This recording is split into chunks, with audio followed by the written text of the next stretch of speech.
Yɛda ɔsorosoro ne Nyankopɔn ase. Yɛda El Elyon Mosa ase. Yɛda Twi Adu Ampo Nyankopɔn ase. Yɛda Yahushua ase. Yɛda Kwaesi Amere ase. Yɛda Sikadwa Kofi ase. Sansenye ɔno anka Santema Ghana man. Abibifoɔ ka obroni to hyɛ yɛ so no nka ɔhyɛ yɛ ase koraa. Nti asedanka ne dini ɛwɔ adeɛ nyinaa mu. Ɛnnɛ me no ba besua adeɛ. Na yɛahwɛ Hebrewfoɔ, Israelfoɔ, enipa a ɔmo yɛ. Me a medine ha me no kasɛi. Medin di Reverend Prophet Sia Nsia Emmanuel. Metin so afrɛ me Sia na Sikadwa. Me wɔ Armies of Christ Kingdom Ministry. Me wɔ Elohim Temple. Ɛnnɛ me no di saa nkɔmmɔ yi na aboa bie wɔ adwenem. Sɛ onipa tuntum, sɛ obibini. Ɛmfa ho ne abusua ne nton a ofirim. Sɛ wote me ne na wote twi kasa ne akankasa nko adeɛ. Nyankopɔn bɛfa so aboa wo. Na ma wadwene no akoma mu abie. Sɛ yɛka Hebrewfoɔ anaasɛ Israelfoɔ a ɔmo ne henefoɔ. Obroni ama bibini ate aseɛ sɛ wɔyɛ inferior. Sɛ wode ne toto broni ho a. Enti ama bibini na adwene ne nakoma esum kata so. Enti ɔnte nneɛma bebree ase na ɔnhunu ante aseɛ sɛ ɔno bibini no ɔno ankasa no ne Hebrewni no. Ɔno ankasa ne Israelni no. Na ɔno ankasa ne ɔsorosoroni no aseni ne ɔsorosoroni no somfo. Onim sɛ ɔno na ɔsorosoroni no Awurade kronkron no Yahweh no de n'apam ne n'ahennie maa no. Ɛno nti mepɛ sɛ yɛhwɛ adeɛ kakra. Sɛ yɛhwɛ Hebrewfoɔ no a ɔmo kasa a ɛyɛ Hebrew kasa no a Israel ɛntɔn ne musua no nyinaa ɛka bi na ebi ɛdeda nso kakra but ɔmo nyinaa wɔ common word a ɛwɔ language nim. Ɛno nso mepɛ sɛ ɛno nso wohunu na wote aseɛ de ka ho. Sɛ yɛhwɛ the word Hebrew na original kasa no yɛka no sɛ Habiru. Sɛ yɛka Habiru a Habiru ne yɛ kasa a anyamekuyo a ɔsorosoro ne soma a wɔn ba asase yi so no wɔn firim na ɔmo ka. Yɛbɛka no sɛ constellations anaasɛ yɛ solar system no anaasɛ yɛ galaxies no kuro bi ɛwɔ mu wɔ soro a yɛfrɛ no sɛ Habiru. Na ɔmo kasa a ɔmo ka no ɛna yɛka no sɛ Hebrew. Na saa Habiru no yɛba asase yi so a nipakuo ne musuakuo a wɔ asase yi so nyinaa no hwan mo na ɔmo ka saa Hebrew kasa no. Sɛ yɛhunu nipakuo ne nkrɔfokuo a ɔmo ka a ɛbɛma yɛhunu afei nkrɔfoko a wɔn yɛ Hebrewfoɔ no yɛ Israelfoɔ no na wɔn yɛ ɔsorosoro ni nasefoɔ no na wɔn kuta n'apam na wɔn kuta n'ahennie ɛne ho nhyehyɛ ne ho mmara nyinaa wɔ asase yi so. Enti yɛnhwɛ sɛ yɛka sɛ Hebrew a yɛbɛka nipa a ɔka saa kasa no bi sɛ Hebrewni. Enti ma memfa nkɔ Genesis chapter 14 verse 14. Anaasɛ Mose nwoma edi kan etire dunan enyimu dunan. Ɔse meka ne twi kasa nim twi Bible no ɔse na odwanefoɔ bi firim ɛbɛka kyerɛ Abraham a ɔyɛ Hebrewni ne sɛ Amrohene aba abɛto ahyɛ yɛn so na wafa ofie nyinaa kɔ wo yerenom ne wo manom ne wo nkwa ne wo mfena ɛne wo nwan ne wo nantwie ɛne wo nyapade ne sika akɔ na me nko na metimi dwane firim ɛba ya me bɛbɔ amane yi. The word Hebrewni ni na mepɛ sɛ ye focus on because ɛno na mepɛ sɛ me ne usua mu ade na ɔte mu asiye. Sɛ yɛka Hebrewni a kyerɛ sɛ obi a ɔka Hebrew kasa a nase efiri Habirufoɔ no emu. Yɛka Habirufoɔ na wɔn na abakwasɛm mu yɛwɔ wɔn atwerɛdeɛ bebree. Ɛne wɔn abakwasɛm wɔ asase yi so sɛ yɛfrɛ wɔn sɛ the Anunnaki. A wɔn kasa meka Anu a kyerɛ sɛ the most high God. A Aramaic kasa mu yɛka no El Elyon. Aramaic no nso ɛyɛ Hebrew kasa ni bi. Sanse Hebrew kasa no Eda enso kakra but kasa ni nyina sese. Enti se ye ka obi a oye Hebrew ni ache so ka Hebrew a ofri Habirufo no emu. A Habirufo no na ye nim wo mo abakwasem se ye frɛ mo Anunnaki. E kire se wo mo firi soro ɛna mo ba asase yi so.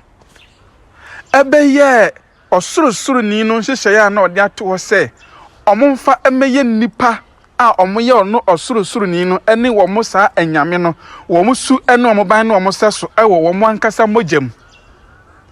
Enti omubo nipa a oye Hebrew ni na eba behwe se Hebrew ni no oye tuntum na oye fita.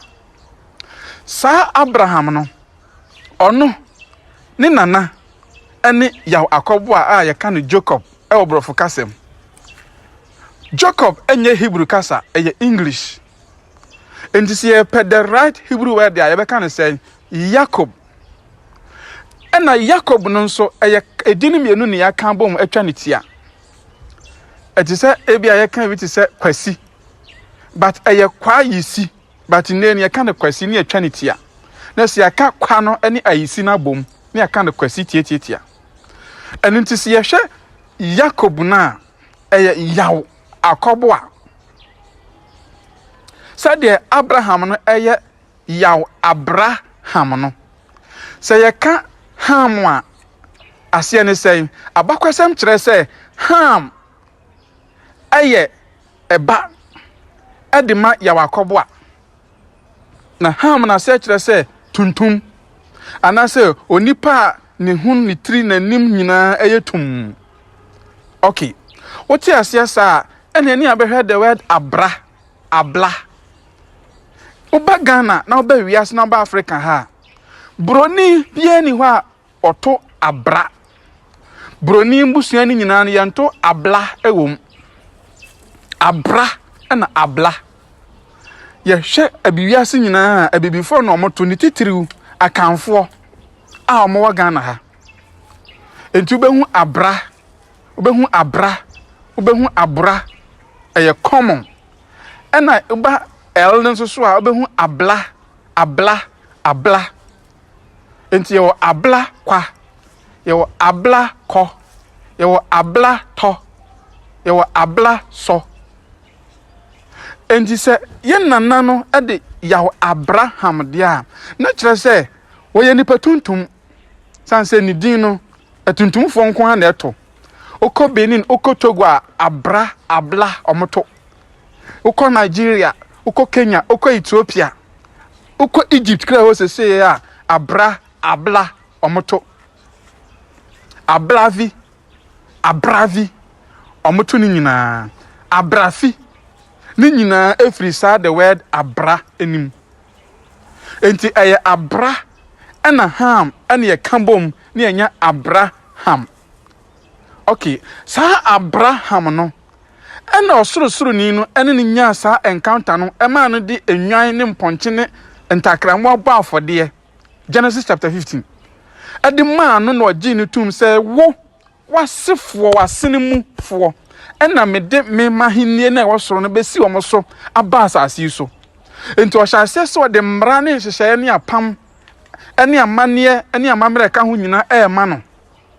But sha no so say saa bere ne nyina no na Abraham onye wo hene a wote ahenwa so. Na mom ebre ko na ebre ba no Nyankopon be fa Abraham so e ma no nya Cain esan nya Ishmael e wa awom. Kura ne ba ye no wan fa ahenie no tumi no ene amamre ne amane ne apam no ama Ishmael a ye Hagar eba ode ma oni oba ye frɛ no Sarah ne ba Isaac a yen Isaac ye brofo kasa ye pen Hebrew kasa ye kan se Isaka Isaac Isaka anase Isa sa Isai ena ono nso na sinimu ba eba ya de be pie ma ya akobo a ye kan Jacob a ye kan brofo Jacob enso pie firi bae aye sa Jacob yi enso ena ono nso ena muama ono nso ne ma Ham Shem Japhet enso pie bae Ham ene Shem ene Japhet no emu nso so na Jesse epie bae Jesse emu nso so na David epie baye. Say original word for Jesse na enye Jesse. A English word. The right Hebrew word near Yesi. Yesi. Oko Eastern region ayensu anu a omoto Yesi. Oko Amenfin so a omoto Yesi. But brodi bia ni ho oto Yesi no. But omono use Jesse no. That means say a corrupted version of original Hebrew name Yesi no. Okay, shenon so neti ase. Enti sa Yesi nso so na enam so ma David baaye. David nso so a Latin English word combine. Original word no enye David. Original word na brofo no peki free Hebrew kasem. Latin for no kan Davido. Ena English no eyi sa David nso free Davido nim ena omo yi oni free ho ena omo kan David. Okay, yan David oye Hebrew ni ofri Hebrew fo asim enti Hebrew kasa mu no ye be frɛ ne sen Hebrew kasa a ye de frɛ David no aye David. Okay, yan David na David no oye Hebrew ni a ofri Abraham asinim ene na yan ene AI aba Google abu fa ofo ne ko AI ne ko Google ne bosse David edin no the original Hebrew name no eye din ben ne Google be yama say David no ye yifri Latin David mu no Latin fon so ko yifri Hebrew kasa ye kan say David emu de David me spelling the brofo na ma say DAVID David. Me spelling the chin so ma say DAWID David. And he said David asinim ena nyankopon apam ni betim ye de a ene na David na agenkwa no Kristo no Yahushua no firi ni mu baaye no enso ye Hebrew ni enti sa agenkwa no ye Hebrew ni de a ene na Hebrew kasam no enam so ye Hebrew ni no firi Israel ye Hebrew abusuakuo ni bi mu no ene na ye be fra ne san wa Hebrew kasam ene na ti sa agenkwa no ono so ye tuntum because of Hebrew fuanim ofri yaw Abraham ene yaw Akobo am kan Jacob ene Yesi am kan Jesse no asinim ene ya behunu se omo nyina no amo nana ne Jafet ene Ham ene Shem no omo ya tuntumfo enti se David eye tuntum no ye Hebrew ni na original Hebrew name ye de man no ne David dia na sinimu ni a obeji enkwa no ne abibifo no nyina be kan bo masade aba onyankopon sorosoro na pam no ne be frɛ ne sɛ ene na on Jesus Christ because Jesus eye Latin and English combined because letter J any Hebrew alphabet in Hebrew kasanim ene na J no kra ba wiase breben letter J ba wiase about 400 to 500 years ago. Until millions and thousands of years, and ye can Hebrew kasana near to Ayeshua, Yeshua, and Ayeshua no. Next letter Jenny ho. Bagana as a sea now call Eastern region Ayenswano Omoto Ayeshua, Omoto Ayesu, Omoto Ayensu. Oko Amenfi, se see Amika say Omoto Ayeshua, Eto Yeshua. Ewa menfifum esan say wo mu firi sa Antonia busua wem enunti na chese ne agenkwa no ne din no anje Jesus Christ ye Latin ene profo kasa na emom ne din ye Yeshua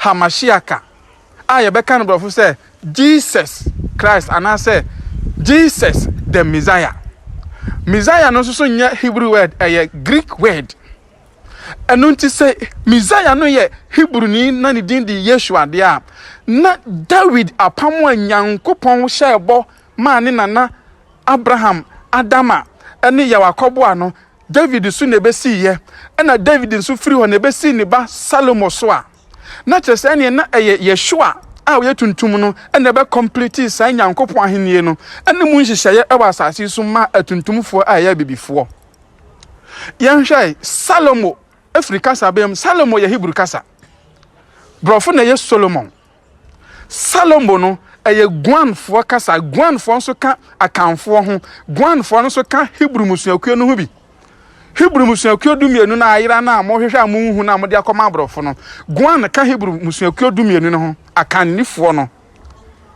guan kasa muni yebenya Solomon afri sanse sa guan kasa no nye Ghana ha eye akwafutoji ani oti region fo no nkwa na eka oko Nepal sesia ya omukasa kasa ni bi oko India omukasa guan fo kasa ni bi Hindu a India fo kana guan fo kasa slay asantro kofi amwo hohoi hodi kwa akwafu no muka no Hebrew kasa ana siwu enso so a guan fo no omwo akwafu toji kana enso ye Hebrew kasa kasa bitisa tokota Hebrew kasa uko India so a omka the same thing kasa bitisa katapa guan fo ka was Ghana ha India uko Nepal some part of Ethiopia omka ana sa Hindu kasa no so no enye Hindu Hindu uko guan fo kasa no ka Hindu a obi oka guan bia say da so ka siwa na say